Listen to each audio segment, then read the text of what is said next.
নতুন বছরে নতুন প্রেম, তবে কি আমির খান বাদ?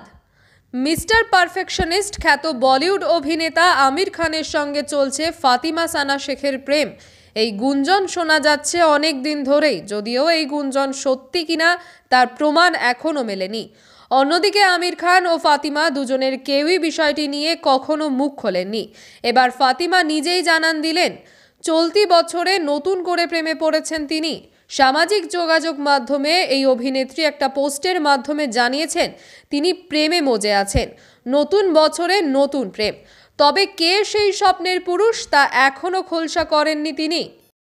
এদিকে কয়েকদিন আগে ধুমধাম করে মেয়ে ইরার বিয়ে দিয়েছেন আমির খান, যেখানে অতিথি হিসেবে বলিউডের অনেক তারকা উপস্থিত থাকলেও দেখা মেলেনি ফাতিমার, যার রেশ ধরে নেটিজেনরা অনেক প্রশ্ন ছুড়েছেন আমিরের সঙ্গে এই অভিনেত্রীর ব্রেকআপ হয়ে গেছে কিনা।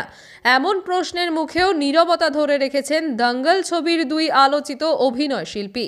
2016 সালে মুক্তি পেয়েছিল বলিউডে আলোড়ন তোলা এই ছবি দঙ্গল। এই ছবিতে আমির খানের বড় মেয়ের চরিত্রে অভিনয় করেছিলেন ফাতিমা সানা শেখ। মূলত আমির নিজেই এই অভিনেত্রীকে সিনেমায় সুযোগ করে দিয়েছিলেন। ভারতীয় সংবাদ মাধ্যমে তথ্য থেকে জানা গিয়েছে, ফাতিমার অডিশন দেখে আমিরই সবুজ সংকেত দিয়েছিলেন তাকে। তারপর থেকেই তাদের নিয়ে গুঞ্জন শুরু। বলিউডের নানা পার্টিতে তাদের একসঙ্গে দেখাও গিয়েছে। এরপর আদিত্য চোপড়ার থাগস অফ হিন্দুস্তানে একসঙ্গে কাজ করেন তারা। আমির নিজেই এই ছবিতে ফাতিমাকে নেওয়ার জন্য পরিচালক ও প্রযোজককে অনুরোধ করেছিলেন। তারপর থেকে জোরালো হতে থাকে আমির ফাতিমার প্রেমের গুঞ্জন।